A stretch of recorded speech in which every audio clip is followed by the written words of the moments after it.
अस्सलाम वालेकुम। कैसे हैं आप लोग? ठीक हैं, खैरियत से हैं? घर पे सब ठीक ठाक हैं?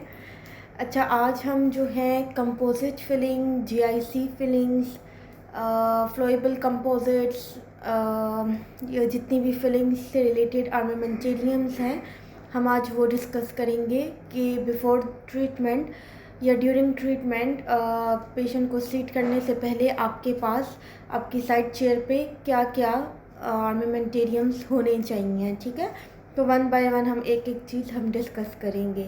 ठीक है। ठीक है, सबसे पहले जब मेरे पास पेशेंट आता है और उसको अगर अपनी नहीं पता होता ओरल हेल्थ कंडीशन का।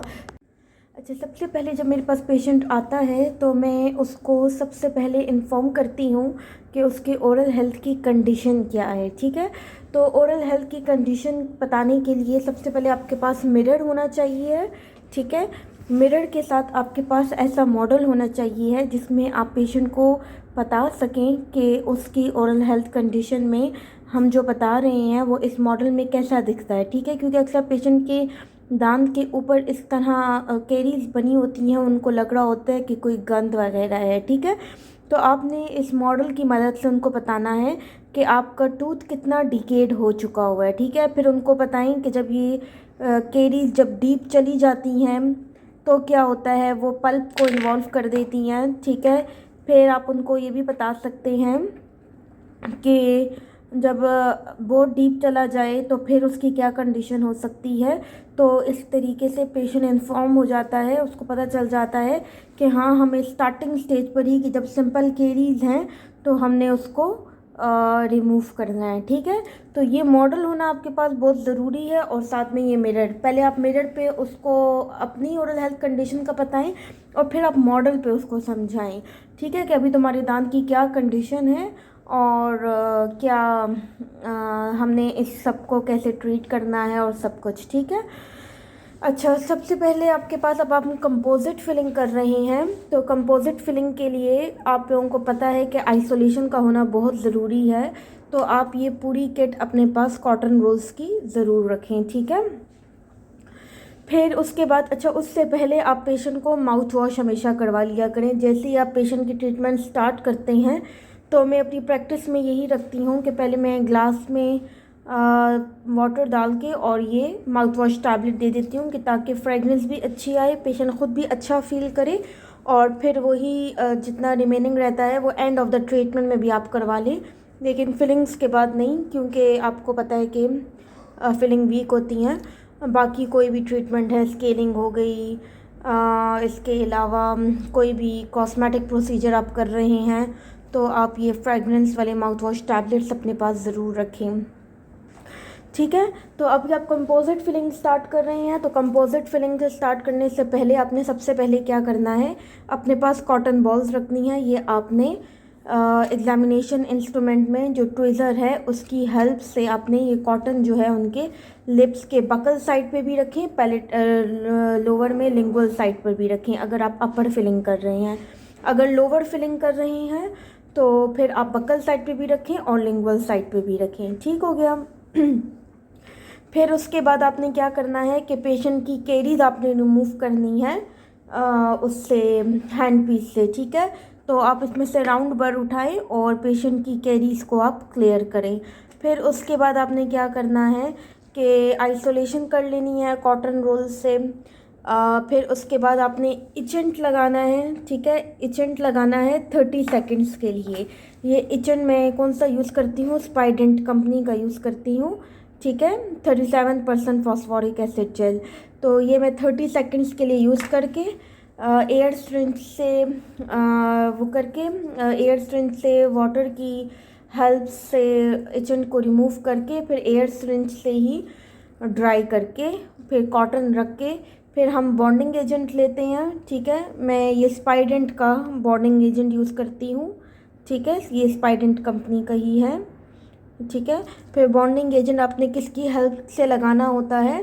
ठीक है, ये हमारे पास माइक्रो ब्रशेज़ हैं। ठीक है, माइक्रो ब्रश की मदद से आपने लगाना है बॉन्डिंग एजेंट। ठीक है, फिर आपने लाइट की ओर करना है। ठीक है। ये लाइट क्योर मुझे बहुत इजी टू यूज़ लगता है, क्योंकि अगर आप इसकी पोजीशन देखें तो ये देखें टिल्टेड है, तो ये बड़े मज़े से पीछे की तरफ भी मोलर्स को भी कवरेज दे देता है और लोअर में भी और अपर में भी। तो मुझे ये बहुत अच्छा लगा है यूज़ करने में। ठीक है। फिर लाइट क्योर करने के बाद आप क्या करें, अगर आपके पेशेंट की क्लास 2 कैविटी है, मतलब मीडियल साइड पर है या डिस्टल साइड पर है, तो आपने क्या करना है कि वेज रख के, ठीक है, वेज रख के और आपने मैट्रिक्स की मदद से कंटूरिंग बनानी है टूथ की। ठीक है। मैं पहले एक और मैट्रिक्स बैंड यूज़ करती थी, वो भी बहुत ज़बरदस्त था, उसके साथ क्लिपर आता था, वो मैं आपको एक किसी और वीडियो में मैं आपको बताऊँगी। ठीक है। ये भी अच्छा है लेकिन वो बहुत ज़्यादा अच्छा है। ठीक है। तो आपने मैट्रिक्स जो है वो वेज पहले इंसर्ट करना है 2 टीथ के बीच में, और फिर आपने मैट्रिक्स बैंड लगाना है अगर क्लास 2 कैविटीज़ हैं। ठीक है। इसके अलावा अगर आपके पास ब्लीडिंग कहीं पे हो रही है पेशेंट की, तो आपने हीमोस्टेटिक जेल जो है वो स्मॉल कॉटन बॉल पे लगाकर और वहाँ पर इंसर्ट कर देना है, ताकि फिलिंग से पहले आपकी ब्लीडिंग जो है वो बिल्कुल कंट्रोल हो। ठीक है। अच्छा, ये जो बॉन्डिंग एजेंट है ना, मैं बॉन्डिंग एजेंट क्या करती हूँ, इस बॉन्डिंग वेल में सेंटर वाले पोर्शन में डाल के रख देती हूँ ताकि ड्राइनेस ना हो। ठीक है। वरना अगर बॉन्डिंग एजेंट इस तरह ओपन एनवायरनमेंट में पड़ा रहे तो वो बहुत जल्दी ड्राई हो जाता है। ठीक है। तो मैं ये बॉन्डिंग वेल के अंदर रख कर और यूज़ करके और फिर असिस्टेंट इसको ऑन एंड ऑफ इसको क्लोज़ कर देती है। ठीक है। तो फिर आपने क्या किया कि वेजेस की मदद से मैट्रिक्स बैंड को आपने कंटूरिंग के लिए यूज़ कर लिया। फिर उसके बाद आपने इंक्रीमेंट्स में अपनी फिलिंग डालनी है। ठीक है। ये मैं स्पाइडेंट की नैनो हाइब्रिड कंपोजिट यूज़ कर रही हूँ, जो कि मुझे बहुत ज़्यादा पसंद आई है। 3M तो है ही बहुत अच्छी, लेकिन 3M के बाद जो मैंने जिसको अच्छा पाया है वो ये नैनो हाइब्रिड की स्पाइडेंट की नैनो हाइब्रिड कंपोजिट है। ठीक है। एसकॉम 100 के नाम से आती है। ठीक है। तो इसमें ये डिफरेंट शेड्स हैं, तो मैं हमेशा सारे शेड्स अपने पास रखती हूँ पेशेंट की रिमेनिंग टीथ के साथ कलर मैच करके, और फिर जो मैच हो रहा होता है उसको फिर मैं फिल करती हूँ। ठीक है। ये हमारे पास फ्लोएबल कंपोजिट्स भी हैं। ठीक है। ये डेंफिल कंपनी की भी है, लेकिन हर एक का अपना अपना एक्सपीरियंस है। मेरा कोई इतना ख़ास अच्छा एक्सपीरियंस नहीं है, अच्छा है लेकिन नैनो हाइब्रिड से ज़्यादा अच्छी नहीं है। ठीक है। अच्छा, फिर आपने ये कर दिया, फिलिंग कर दी, और इंक्रीमेंट बाय इंक्रीमेंट लगाएं। छोटे छोटे इंक्रीमेंट्स में करेंगे तो आपकी कंपोजिट फिलिंग जो है वो अच्छी होगी, और साथ साथ आप फिर लाइट क्योर करते जाएं। ठीक है। फिर उसके बाद आपने अगर क्लास 2 कंपोजिट है तो आप प्लीज़ एंड में डेंटल फ्लॉस जो है वो डाल कर देखें। ठीक है। ये डेंटल फ्लॉस है हमारे पास, तो डेंटल फ्लॉस डाल कर देखें कि वो ईज़िली गम तक इंसर्ट हो रहा है या नहीं हो रहा। ठीक है। फिर इसके अलावा अगर आपने वो फिनिशिंग कर ली है अपनी फिलिंग की फिनिशिंग कंप्लीट अपनी फिलिंग कंप्लीट कर ली है, तो फिर आप कंपोजिट पॉलिशिंग किट से अपनी फिलिंग को फिनिशिंग भी कर दें। ठीक है। इसके अलावा हमारे पास यहाँ पर बर्ड्स भी मौजूद होते हैं, तो ये जो येलो बैंड के जो बर्ड्स हैं ये भी हमारे पास फिनिशिंग के लिए यूज़ होते हैं। ठीक है। येलो बैंड वाले। ठीक है। इसके अलावा अगर आप इंटीरियर्स में कर रही हैं तो ये मैं माइलर स्ट्रिप भी यूज़ करती हूँ। ठीक है। ये पतली सी स्ट्रिप होती है और स्पेशली ये इंटीरियर्स में बहुत अच्छा सा काम देती है। ठीक है। तो ये पतली पतली स्ट्रिप्स मेरी असिस्टेंट ने कट की हुई हैं, क्योंकि वो तो पूरी एक किट सी आती है ना, तो उसने ये सेपरेट करके रखी हुई हैं। तो ये आप इंटीरियर्स में 2 टीथ की सेपरेशंस के लिए यूज़ कर सकते हैं। ठीक है।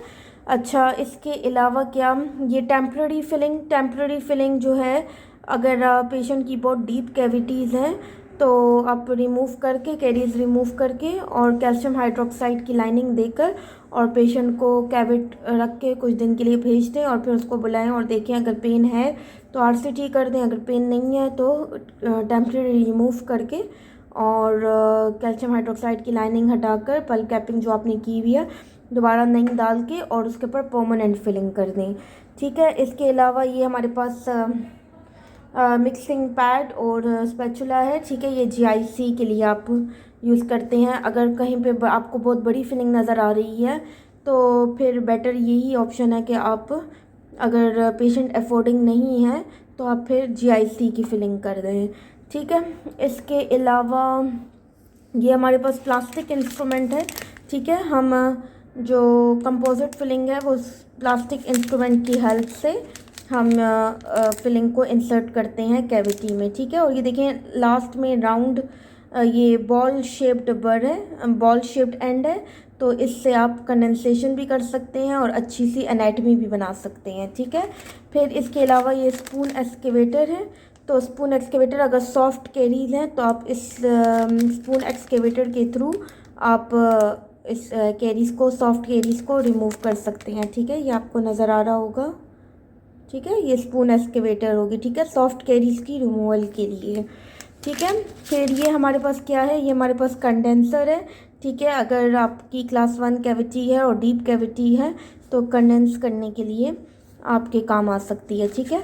अच्छा, यहाँ पर हम ये स्ट्रिप्स यूज़ करते हैं, steam chemical indicator strips use करते हैं, ठीक है। ये जब हमारे ऑडिट्स होते हैं तो ये हमारी हर स्टेरलाइज्ड पाउचेस में ये होना ज़रूरी है, ठीक है। ये इंडिकेट करता है कि आपकी स्टरलाइजेशन प्रॉपर हुई है या नहीं हुई है, ठीक है। और इसके अलावा वेज़लिन, ठीक है, अगर आप जीआईसी फिलिंग कर देते हैं कंप्लीट तो जीआईसी फिलिंग के बाद मैं ये वेज़लिन लगा लेती हूँ, ठीक है। इसके अलावा भी जब आप पेशेंट स्टार्ट करते हैं तो अक्सर ये होता है कि पेशेंट की बहुत ड्राइनेस हो जाती है लिप्स पे, तो बेटर ये है कि पेशेंट को जो है वो आप ट्रीटमेंट स्टार्ट करने से पहले लिप्स पे अच्छी तरह मॉइस्चराइज भी कर लें, ठीक है।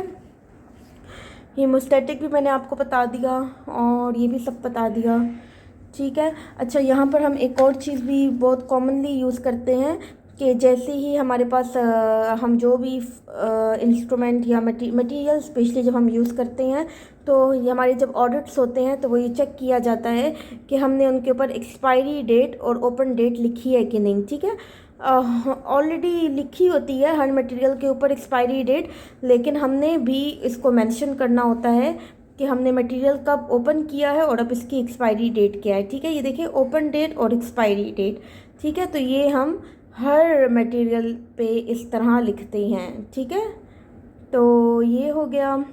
और इसके अलावा जो भी क्वेश्चन है आपका, आप कमेंट सेक्शन में पूछ लें। अगर कोई बात मिसिंग हो गई हो या कोई बात मुझसे रह गई हो तो आप मुझसे कमेंट सेक्शन पे या डीएम करके आप पूछ सकते हैं, ठीक है। और वाइट पेपर भी होता है, ठीक है। वाइट पेपर को हम जैसे ही फिलिंग कंप्लीट कर लेते हैं तो आपने मैंडेटरी वाइट पेपर से हाई स्पॉट्स चेक करने हैं। अगर आपके हाई स्पॉट रह जाते हैं तो एक तो फिलिंग के टूटने के भी चांस बहुत ज़्यादा होते हैं, एक ये होता है कि पेशेंट आपके पास सुबह सुबह अर्ली मॉर्निंग आप ड्यूटी पर आई भी नहीं होते और आपसे पहले पेशेंट पहुंचा होता है सर दर्द के साथ, ठीक है, क्योंकि वो प्रॉपर्ली मुंह बंद नहीं कर सकता हाई स्पॉट की वजह से, तो उसको काफ़ी मसला हो रहा होता है, तो वो फटाफट सुबह आपके पास भागता है, ठीक है। तो आपने वाइट पेपर भी अपने साथ ट्रीटमेंट करने के से पहले जब आर्मेंटेरियम्स आप कंप्लीट कर रहे हो तो आपने रखने हैं, ठीक है, ठीक है। और मोस्ट इम्पॉर्टेंट चीज़, ट्रीटमेंट स्टार्ट करने से पहले